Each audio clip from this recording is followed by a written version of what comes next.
Mesdames et messieurs, nous vous annonçons l'arrivée de Monsieur le ministre des Hydrocarbures, Monsieur Jean-Bruno Richard-Itoie. Bruno Jean Richard-Itoie.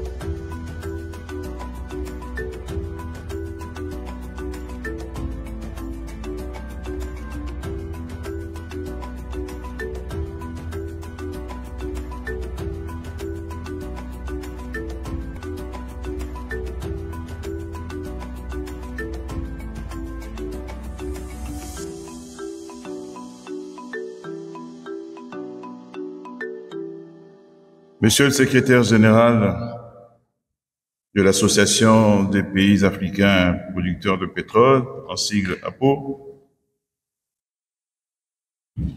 Monsieur le directeur général de la Société nationale des pétroles du Congo, hôte des présentes assises, Monsieur le président directeur général de la SONATRAC, président sortant du Forum des sociétés nationales des hydrocarbures africaines, Messieurs les présidents directeurs généraux des sociétés nationales des hydrocarbures des pays membres de l'APO, Messieurs les directeurs généraux, Monsieur l'inspecteur général du ministère des hydrocarbures du Congo, Mesdames et Messieurs, distingués invités, en vos rangs, grades et qualités respectifs, toute préséance respectée. C'est pour moi un immense honneur et bonheur d'accueillir en République du Congo la crème pétrolière africaine à l'occasion de cette 5e réunion du Collège des directeurs généraux et présidents directeurs généraux des sociétés nationales des hydrocarbures des pays membres de l'APO. Votre présence témoigne de l'importance qu'occupe encore le secteur des hydrocarbures pour le développement de nos nations face aux défis économiques, environnementaux et technologiques auxquels sont confrontés nos pays. Je voudrais, à ce stade, remercier et reconnaître le volontarisme et le dynamisme de Monsieur le secrétaire général de l'APO, qui a obéi avec beaucoup de diligence aux instructions du Conseil des ministres demandant la relance de la coopération, la relance du Forum des compagnies nationales pétrolières africaines, outil indispensable à l'APO et à l'Afrique. Je voudrais le remercier pour toutes les diligences qu'il a développées pour que ces différents forums se tiennent désormais de façon régulière.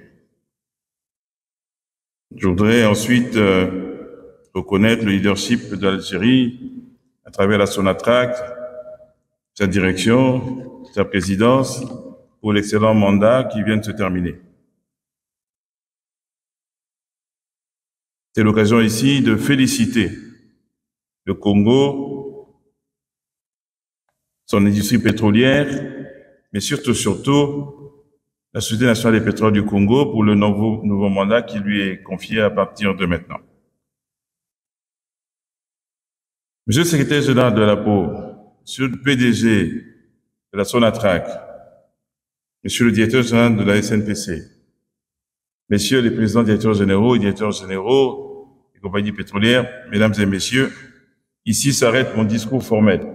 Je voudrais solliciter l'indulgence de ceux qui ont passé beaucoup de temps à me le rédiger et leur demander de m'autoriser à parler avec mon cœur à partir de maintenant.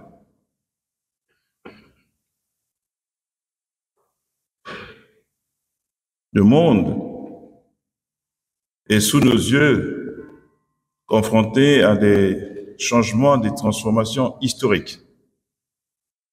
l'ordre mondial est en cours de remise en question totale suite à une série d'événements qui ont lieu sous nos yeux. D'abord, avec la montée en puissance de pays nouveaux, catégories nouvelles de pays, notamment les pays dits émergents, venus bouleverser l'ordre mondial économique. L'un d'entre eux est aujourd'hui la deuxième puissance économique mondiale. La plupart d'entre eux sont parmi les 10 plus grandes économies mondiales. Cet ordre mondial a été bouleversé par une série d'événements, de crises successives. Une crise économique sévère, suivie d'une crise financière du même ordre. Et comme si cela ne suffisait pas, une crise sanitaire sans précédent, avec la pandémie du Covid qui a donné un spectacle du monde qui ressemblait à une véritable apocalypse, où nous avons vu les rues des plus grandes villes du monde totalement vides pendant plusieurs jours, voire plusieurs semaines. On a vu des hommes et des femmes cloîtrés, contraints à rester chez eux.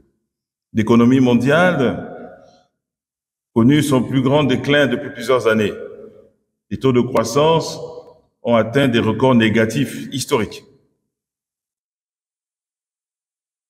Mais le monde est également bouleversé par la question du changement climatique, qui est une remise en question du modèle de développement appliqué depuis plusieurs années, notamment depuis l'industrialisation, avec des conséquences qui pourraient faire craindre, d'après les plus grands scientifiques qui ont été commis à la tâche, ceux du GIEC, la destruction de cette belle terre, avec l'augmentation de la température à des niveaux inacceptables, dont nous voyons déjà des effets aujourd'hui, avec la fonte des glaciers, avec la montée du niveau de la mer, qui pourrait faire disparaître des îles entières et des pays entiers.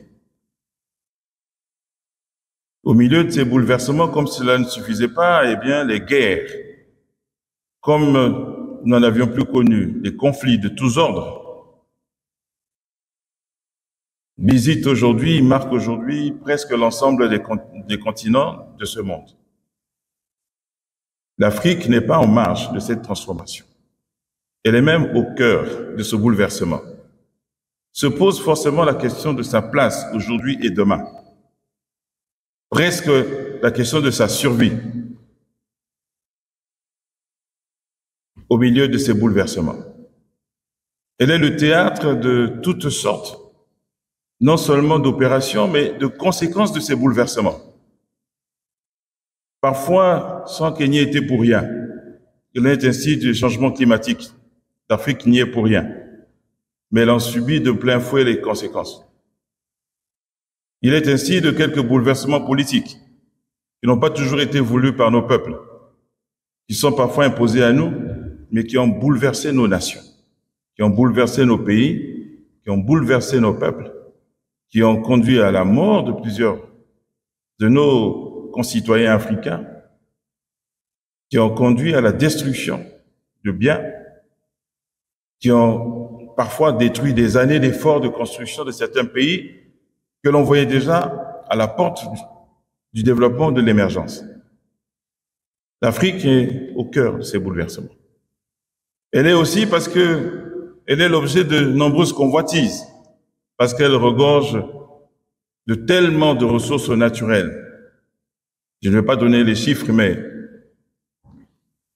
l'Afrique doit représenter au moins 10% des ressources hydrocarbures du monde, au moins 10% des ressources énergétiques du monde, a parfois le monopole de quelques-unes de ces ressources naturelles, minéraux et autres.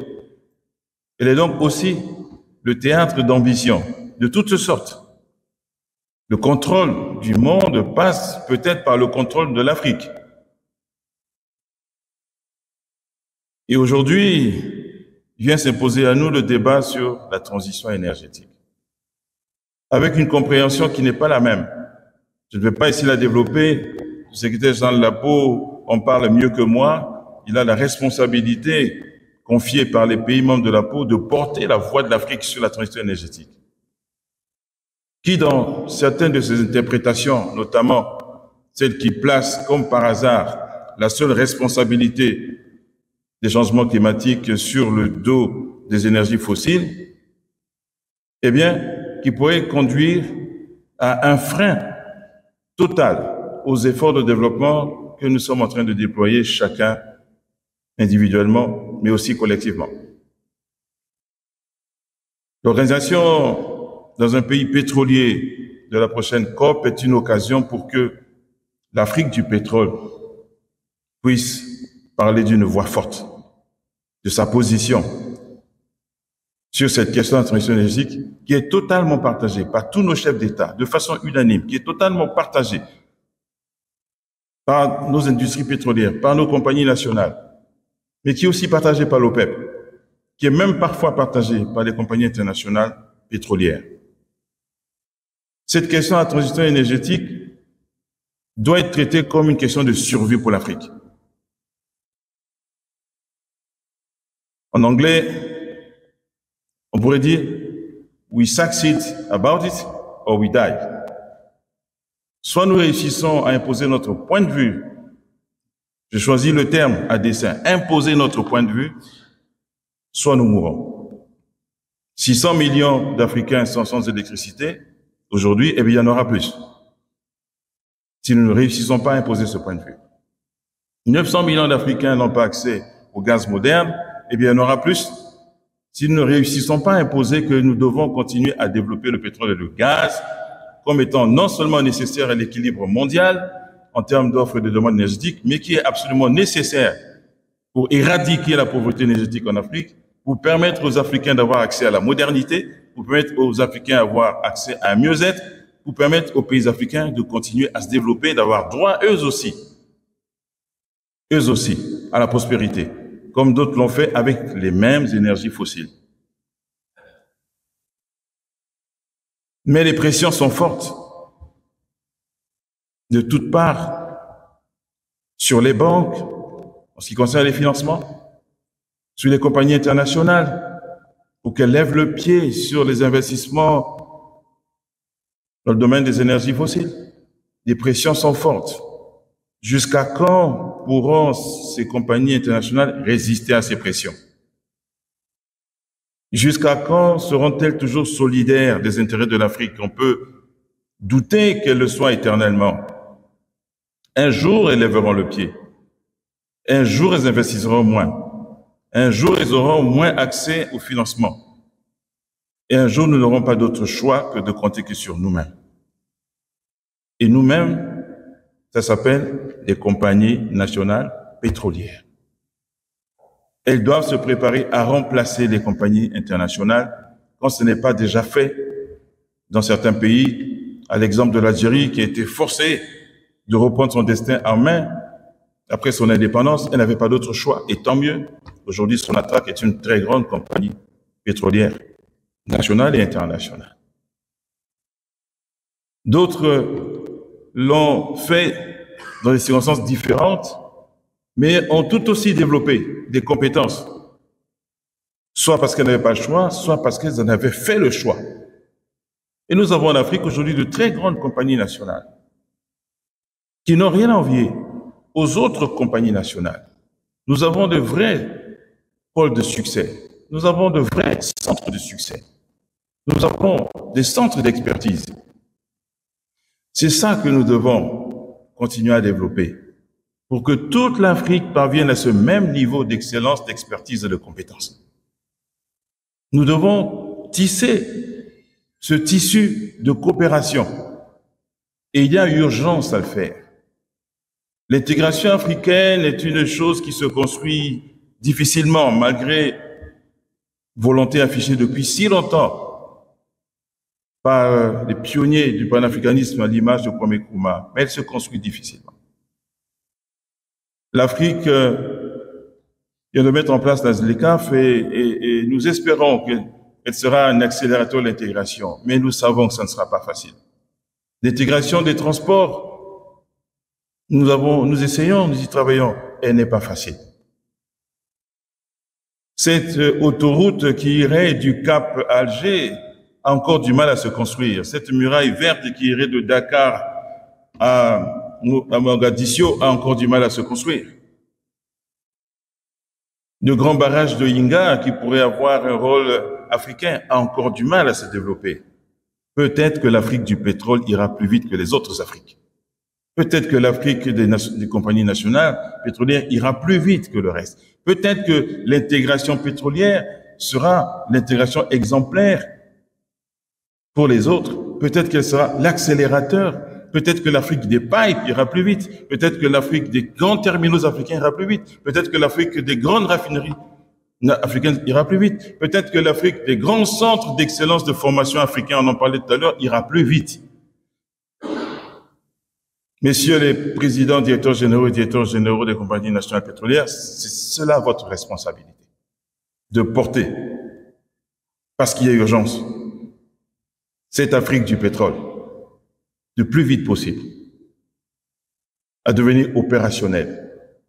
Je plaide pour que très vite le Forum des compagnies nationales pétrolières ait un secrétariat permanent. Il peut être logé au siège de l'APO. Le président de la République nous a donné des instructions fermes pour le rendre opérationnel et faire de cette belle tour une fierté africaine, comme l'a dit le secrétaire général. On pourrait y loger un secrétariat permanent. Mais on peut aussi le loger ailleurs. Les compagnies nationales pétrolières disposent dans certains pays d'excellentes installations où pourrait être logé un secrétariat permanent pour rendre permanente l'opérationnalisation de ce forum. Je plaide pour que très vite des comités techniques ou scientifiques thématiques se mettent en place. Je plaide pour que l'Afrique ait son OTC, Offshore Technology Conference, qui se tient à Houston. Je plaide pour que nous ayons une oil and gas conférence quelque part, une trading conférence quelque part, une training conférence quelque part. Nous avons les installations, nous avons les hommes, nous avons ce qu'il faut pour ça. Nous n'avons pas besoin de n'aller qu'à Houston. Et malgré l'amitié que nous avons pour le pays, ou à Abu Dhabi, pour Adipec, nous travaillons pour que Africa Energy Week et Africa Oil Week puissent travailler ensemble. Nous n'avons pas besoin de multiplier les conférences. Nous avons besoin d'être efficaces. 4 ou 5 conférences efficaces, thématiques, qui nous permettent d'avancer très vite. Nous avons besoin que des protocoles d'accord soient signés très vite entre les compagnies nationales pour mettre en œuvre les politiques de nos gouvernements et la politique africaine. Je plaide pour que ce forum soit le moment pour réellement poser les bases de l'opérationnalisation, de l'accélération, de l'intégration africaine en matière de pétrole. Sur ce, je déclare ouvert les travaux de la 5e réunion des directeurs généraux des sociétés nationales des hydrocarbures des pays membres de l'APO et je souhaite plein succès à vos travaux. Je vous remercie pour votre attention.